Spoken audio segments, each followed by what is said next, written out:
Hi, everyone, and welcome to this week's episode. I am very excited to be here with a dear friend and such a wealth of wisdom, Joanna Kujawa.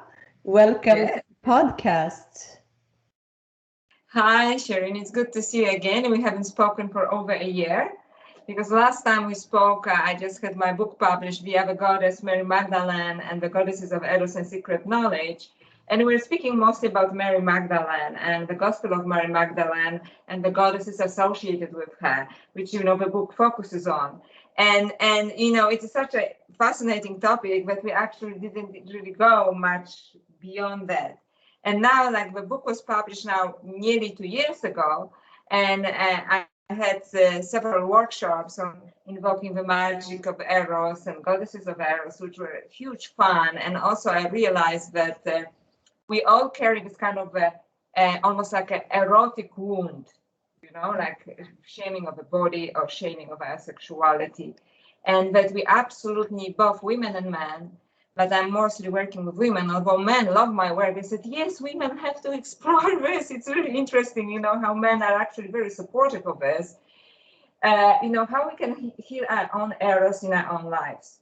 Because the book was more like a research, but it was like a popular book that everybody can read. It's not an academic book, but it was more about the lineage of goddesses, that led to Mary Magdalene and her as a maybe last example that I know of this kind of goddesses of Eros. And I was also talking about this division, which actually exists in most religions, which is between the kind of divine mother, which is erotically untouched.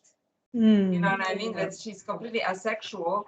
And then there is always this kind of nemesis to this goddess, which is, for example, in Catholicism, there's like Mother Mary or Virgin Mary, and there is Mary Magdalene. And that's why I called my book The Other Goddess, because I meant Mary Magdalene and the lineage of goddesses that she represents.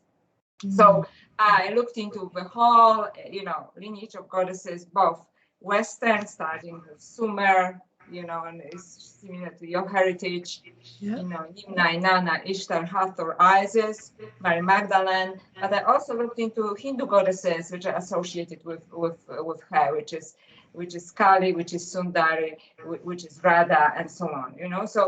But this was set up this way. And then, people started to ask me questions, and I also discussed the Gospel of Mary Magdalene in some detail, and Mary Magdalene as the apostle, basically, right? The most advanced disciple of Jesus and the female equivalent of Jesus.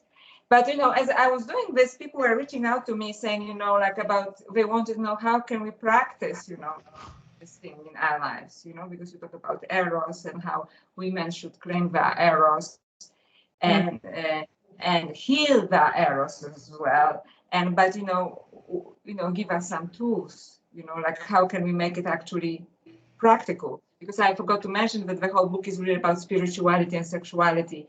But there is a certain social construct, I would say, in our society, in all societies, since we remember since the beginnings of patriarchy, really, which is all civilization that we know, is about demeaning sexuality, and shaming sexuality, and also shaming sexual women, or women's relationship to sexuality, and that it created a very difficult gap in relationships between women and men, because men also have this kind of a split in their minds between the pure girl and the sexy girl, like they cannot somehow meet, or one is smart and one is beautiful, and parents do it to us. Like I know two sisters, like a series of sisters, who one is supposed to be beautiful, one is supposed to be smart. Like somehow these two things in a current society cannot meet, which is nonsense. So I said, we have archetypes present in our mythology, in another spirituality, Asian spirituality of different religions, that these three qualities, pure, sexual, and wise, can meet. Right?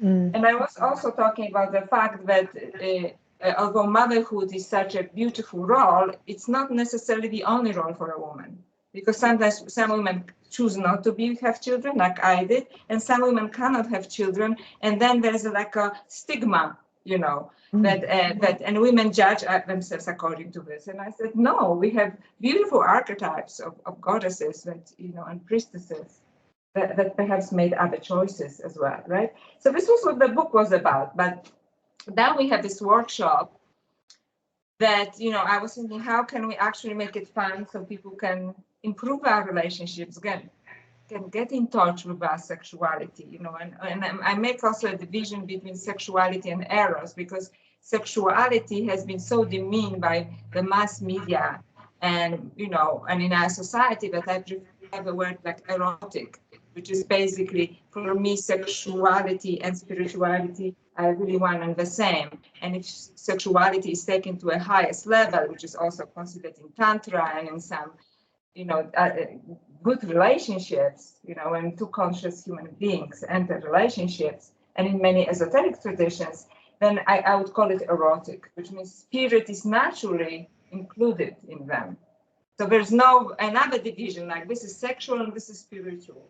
And because I believe that this is extremely damaging to human psyche, this kind of distinction.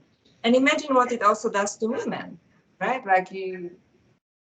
We are sexual beings. Everybody's a sexual being, and just thinking like, this is bad somehow, or it is good, but in a bad way. And it's just so confusing, because on the one hand, you're supposed to be sexy, because it's really about the kind of traditional gaze, right, of a man. You're supposed to be attractive and sexy, but but you really cannot. Somebody else defines what it is for a woman, right, to be desirable and to be sexy. So that's why we started with this workshop. I work now with the creators of the Magical Egypt series, and and edit also a few courses with them. This is one, invoking the magic of Eros. So if you want, maybe we can launch into this, because I already really started, hopefully didn't already speak too much about it. So do you have any questions, or should I just launch into it? I just want to add that you are an academic, but have embodied a lot. Like we could read in your book your experience as well. Like your,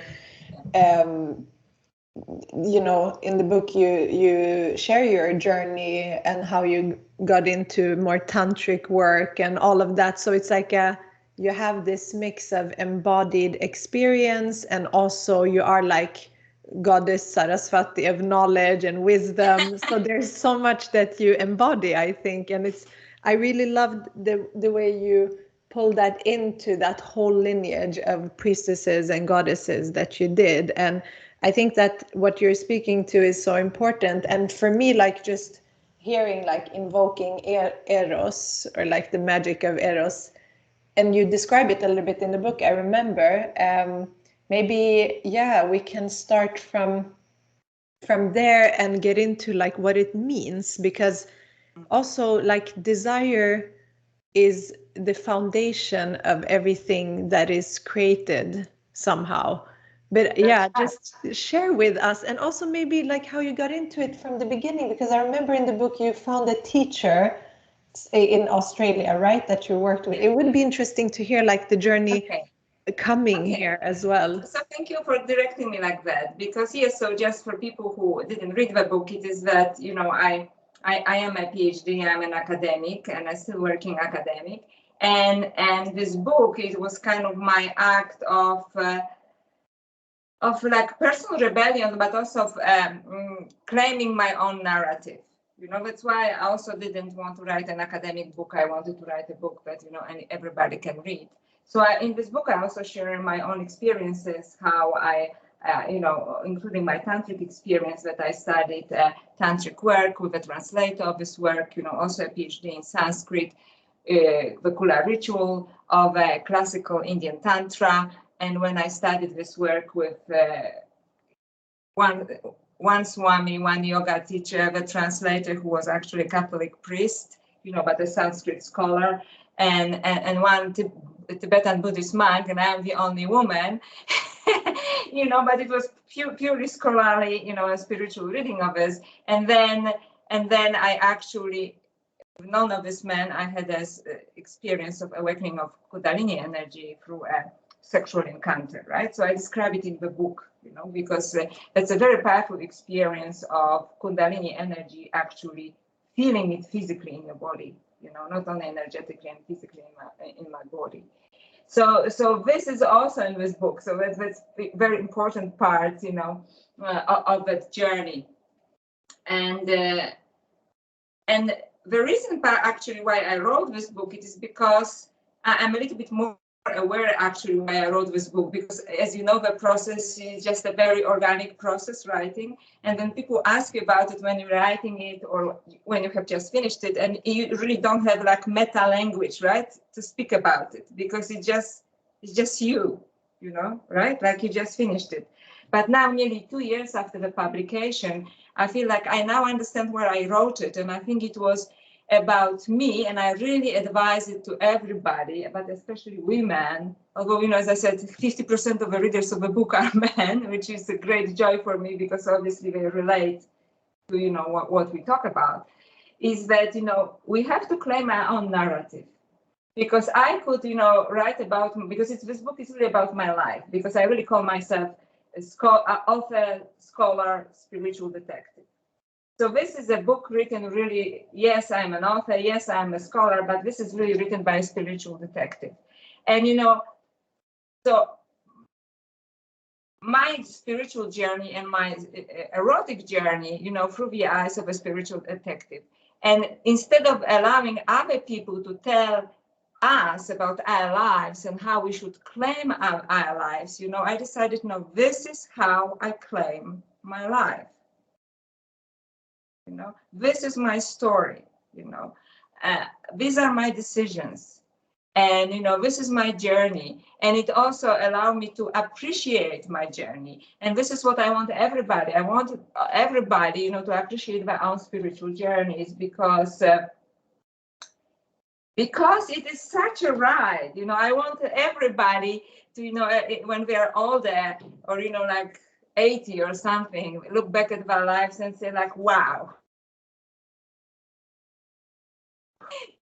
It was totally worth it. I made some mistakes, and it's completely cool, because I lived by my own choices. And then in a book, by writing a book, you can claim these choices. None of us is a victim. I really don't like this in a lot of a feminist and also in psychology. And I'm not saying that there are no victims. There are victims, but we like, claim your life. Like claim your life. And the way it was given to you, it was meant to be this way. And so this is also partially, what the book is about, and the workshops that the goddesses that I want to talk about right now. Also, how can we claim the part in ourselves, which is, the sexual part in here, which is also very wise part, which is also very spiritual part, on our own terms, and where we have different archetypes, we have different mythological examples open to us, and they are not just some kind of icons. They are not just something to worship. I'm not asking people to worship, although I do respect the whole priestess thing and so on. But I believe that they are existing energies, and this is my experience, especially when I had a Kundalini awakening. These are energies with whom I constantly connect, and which are available to us. And they are there for us to embody them, not to worship them. I mean, of course, some people are bhaktis or bhaktas, right? In Sanskrit, worship, and it's also a way of connecting with this energy. But actually, we can embody these energies, on a, hopefully, on the highest level, on the highest notes, so to speak, right? So, and this is what I wish for everybody, and this is what I wish for every, woman and a man, to embody also this erotic energy on the highest note. And I think that there is no spiritual evolution until we do it, because then sexuality becomes always like a shadow that is dragging us down, when in fact it's a divine force. That brings up a question, because it's such I can see the lineage of when that was not true anymore, because we got so separated from it as a, we know where that came from, me and you, Yeah. where that started, and it's like a long process of loss of control almost, and the taking of something which it could be divine. Because when you're saying also like the bhaktas, and it's even in devotional practice and worship, it's still like when you embody that, then you're like, you are in your own inner worship of all of You connect with that. It's a way of connecting. Yeah. Exactly. And it's kind of like also when you are embodying, isn't that like a divine union? Because then you're also unifying with that quality of the divine. So it's such a, I really love that, because the truth is, it's not all like traditional religions either that are in its foundation trying to suppress that, but it's like how things have been translated as well. And when it became a fact that it's better to not come in touch with it at all, it feels like, because also a lot of spiritual traditions have that self-denial and this non-embodiment. So it's like two different worlds. And then yeah, you've been in the practice, and you've seen could it also be that we have different, just as we have different paths in life, that it could be that some are not like fully able to embody that full experience in this lifetime, but or can we all unlock that power? Like, how have you seen it when you worked with it and with different people on it? I think that people, everybody has access to this, but also because how we're brought up, and not and religious, but also non-religious beliefs. You know what happens in mass media and how sexuality, especially women with in connection with sexuality, are portrayed, which is really demeaning. You know, like I really don't like to see any sex scenes on TV, because I'm prude, because I'm absolutely not that, but I think they just always show it from like lowest possible level. And I know what's possible through practice, not only like as a scholarly thing, but through practice. And not only I know that there are esoteric traditions that practice it, but I practice it myself, and I had experiences like that. So it deeply saddens me, like when I see usually like some people meet and there's attraction and there's this quick sex somewhere in the kitchen, and it can be great fun, but like there's the way it is just one of many ways you can connect with someone, and then it's just like smoke cigarette or like do something quite brutal or violent, and it's just this is how it ends. And there is so much more. So what I'm saying is that it is available to all of us, but it requires breaking down some beliefs, some systems of beliefs. It basically requires open-mindedness.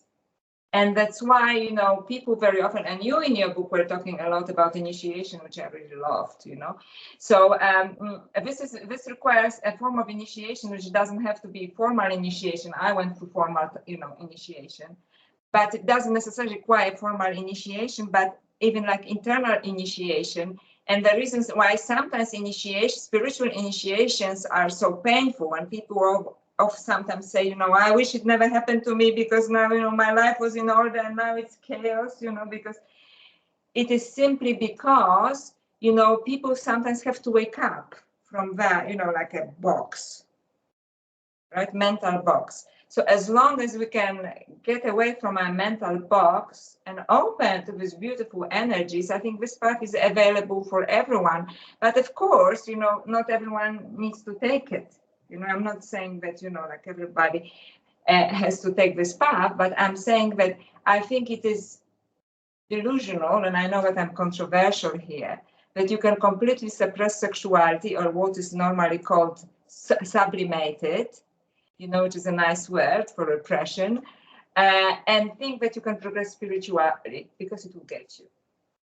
And that's why, lots of spiritual leaders getting into sexual problems, all kinds of things in different religious institutions, are being investigated and covered up, all kinds of sexual misconduct, because this is what they try to do.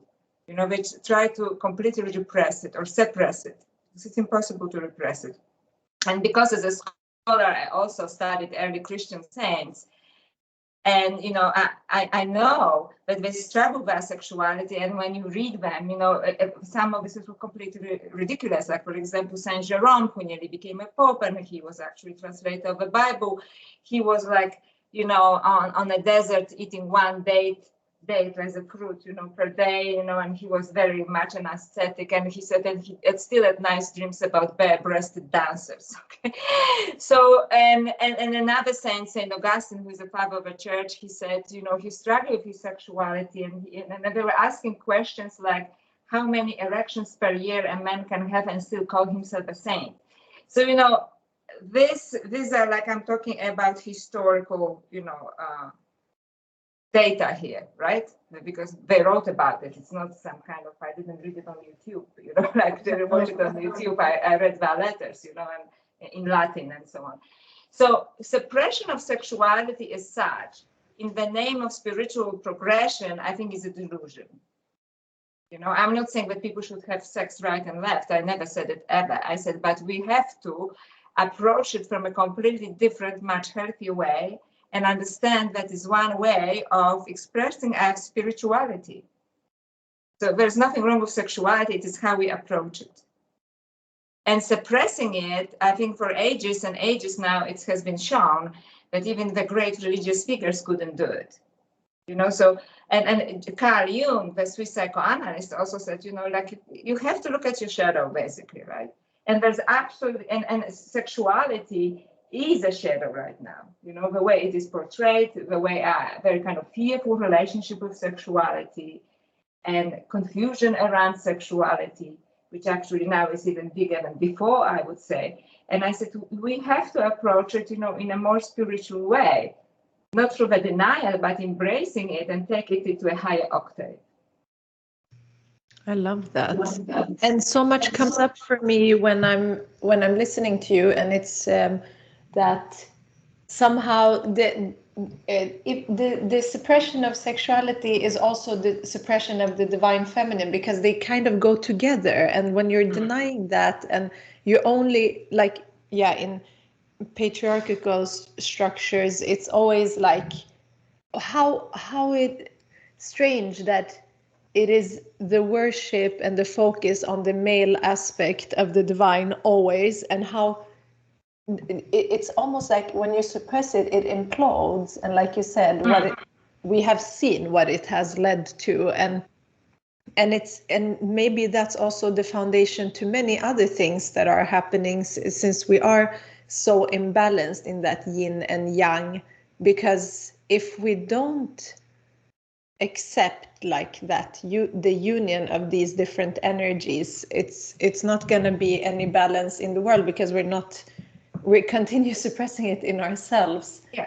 So it is, you're very correct. Yeah, you're totally correct, and it was completely hijacked. And even now, I'm just shocked, because like recently I listened to an interview by one of the really top scholars of Gnosticism, and he's talking about one particular Gnostic group, and he's like even much more scholarly than me, because he actually does the translations and goes to this. When I like synthesize and make bring it to the seeker, so to speak, and I want an element of practice, and he sees something, and for him everything is phallic, and some people then started to say, oh, it's homoerotic, like women are immediately like excluded. It's phallic, it's homoerotic, it is, not there's anything wrong with it, but there's just like, it just always goes this way. And he says, and the serpent, they talk about serpent, so it means it's phallic and it's homoerotic. And I said, yes, I said in the comment, but it says in the text, that he translated, that the serpent comes from the moist, which is, for me, it's the womb automatically. You know what I mean? Like, so the feminine is there, like in plain sight, but they cannot see it, even modern scholars, and he's not a misogynist, he knows nothing. But he couldn't see it. He translated the bloody text. He said, what does mean the moist is? The serpent came from the moist. It is the yoni, it is the womb, right? And he says, well, but there is no feminine there. And I think, because we are also brought up, and also lots of female scholars to make it, right, see it this way, because we are just, our whole focus is on the masculine, especially in the terms of spirituality, and it was not always like that. And even if it was, which I know it wasn't, then, we have to change it, because you cannot leave 52% of population, out of spiritual beliefs and, identify with a, phallic symbol. And then, he started to speak about penises and vaginas. And I've again felt like, my goodness, that there's a difference between vulva and vagina. A regular guy, even like a scholar, they think that, vaginas, I'm using this, which I think is actually a horrible word, in English, like just vagina is kind of, but it's actually, the kind of the small, missing a word now, it's like a small tunnel, it's not the right thing, where, menstrual blood is coming from, but actually women's sexual organs are called vulva. And, I said, how would you feel if, your wife said to you, is it your penis or is it your nut? Because like, this kind of basic lack of knowledge. You understand? So I know I'm being controversial here because I want to make fun of this, but it is just, everything is seen from this one side. And even like simple things like, who actually knows that it's vulva and not vagina, both women and men, So we start from very basic, and this is spiritually 100%, it's only male, because, and even if the feminine is there in the first sentence, he didn't see it. He translated the text, he didn't see it, right? So it's definitely so. It's ridiculous. It's just the continuation of this lens, the masculine lens of interpretation, which has been going on for so long. That's why it's so important to question that, and that news, like, also if you are doing something scholarly, it's a different thing to have an embodied experience, understanding something logically and then being physically embodied, because I feel like the embodiment is that divine feminine, like it's about being and to enjoy the body as well in this life, even if we don't have to have like that type of attachment as we can have that is more limiting. If we have an attachment that is like filling and a fullness, it's a different thing. But completely, you're completely right. And in esoteric traditions, and also in esoteric traditions of Hinduism, prakriti, it's actually creation. It's all the embodiment. It's actually feminine. So, and actually, this is what my next book is a lot about. I just realized it. It's just in a more futuristic kind of form, because if you just reduce, you said it very well, if you just reduce it just to logic and reasoning, and no embodiment, of course we don't see feminine, even if it's like, a word is there, right? Because this is meant to be embodied, and they don't even know how to embody this, so this kind of, then it turns into what it was for centuries actually, and it seems to continue, because this is a very recent scholarly interview that I watched, a scholastic discussion. There's nothing about, embodiment. There's nothing experiential. And only women, I notice, actually talk about experiential things. Even in Tantra, women talk about experiential, things, Sometimes men do, but then they immediately want to claim it, like they reverse the order. Because in my book, I actually say that in classical Tantra, the woman is actually the giver of awakening, right? And now when I studied other tantric works, which are also, classical Indian Tantra, recently translated from Sanskrit, and, it's not something that I kept somewhere in California, it is we're talking about classical Indian Tantra, medieval texts. That say that actually the reason why that, because somebody asked me actually, why there are all of these tantric methods for men and not for women, if women are, awakening givers. And in this text, it immediately says that the techniques are for men because to prepare them to receive the grace that comes from women, because women have it naturally. The men just have to respect the feminine and have to be patient also for a woman in erotic terms, for her to be able to give him this bliss that she actually possesses. That's why there are some tantric techniques, like for delay for men, because basically they're all about, delaying ejaculation. So the reason why actually, because I wondered, okay, so that's true, there are no techniques for women because women just embody it. That is what the text said. And a man has to receive this grace through patience and, through physical, self-discipline, to receive that gift of grace from a woman. I love that, and it ties still back to when I'm hearing this, like it's the physical embodiment of a woman is the giver of life, so it must be more that is initiating the other energy into something. So it makes total sense. And yeah, from the yogic perspective, definitely all the manifest is the divine feminine. So I love that. And how can actually people find the workshop that you have to start working with this? So the workshop, the live workshop we conducted in November, and I had, I think, another one in July, and they were both very popular. And so the second one we recorded, so the recording is now available. So if you could leave the link, I sent you the link, and so people can participate in it. So it's like 3-hour workshop with meditations, and I give mantras, how to invoke different energies, like the energy of Isis or Inanna or Sundari or Kali, or even Greek energies, which are slightly lower energies, and I tell which energies are higher, which are lower, and consequences of both. So I actually give people tools for this, right? So I would encourage people, if they want to, go full on to this, to read the book, and if they want something practical to, take this workshop, which is now pre-recorded workshop, right? And I guess we will leave the link at the bottom of this interview. And because some goddesses are very popular nowadays, but I feel like, for example, Isis or Inanna, but people really do not know how to connect with them, and what they really symbolize, in our life, and how we can call upon this energy. So this workshop actually was designed for that particular reason. I love that. I also want to ask, what is an important practice for you right now to embody? Like, do you have a daily practice? Is it the mantras? I have lots of practices. So, I wake up very early. Okay. So I wake up very early, and I have a few puja tables, for example. And at each puja table is, I invoke like different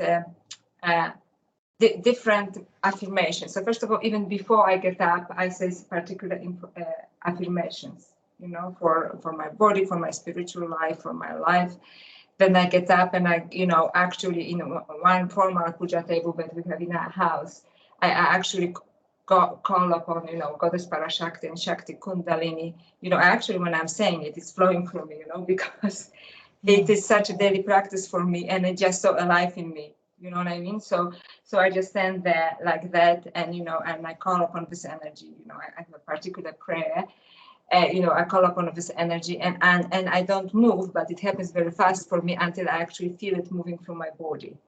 So for me, it's kind of slight movement like that. So I feel that it's moving through my body. So, and I also am an avid meditator, so I meditate about 1 hour per day. So this is my practice, and I do mantras, so I do lots of things because I schedule my life actually around it, so I schedule my life around it. And in this particular workshop, this woman with whom I work, who is a very talented person, I started to say mantra. If you want, I can say it for for your audience as well. And she says, I love it because, just you can see how, it is possible to embody it. And, and she put her own original music. So I'm saying this mantra for like repetitively for 5 minutes, and she put this beautiful music under, so people can listen to this. So this particular mantra is for goddess Sundari. So goddess Sundari is actually the kind of liberated version of goddess Kali. So I explain in the book, in the workshop, how it happened, but basically she's goddess Kali after she gave up all anger. And now she's always in divine bliss, and she's the awaker of bliss for others as well, and also through sexual union. So she's a deeply erotic and also spiritual goddess because she is always like multi-dimensional goddess. So goddess Sundari, and like other goddesses of Eros and wisdom and bliss, she was hijacked by traditions because now goddess Sundari, it's just like beauty products, everything is demeaned. Something beautiful, feminine is demeaned like a beauty product or massage parlor, and God knows what happens there, right? And so on. But it's actually, she's one of the highest goddesses. And there are several mantras that you can say to her, but just let me, so if you want, we can finish with this, just demonstrate it. Om Lalita Tripura Sundari Soham. Om Lalita Tripura Sundari Soham. Om Lalita Tripura Sundari Soham. Om Lalita Tripura Sundari Soham. Om Lalita Tripura Sundari Soham.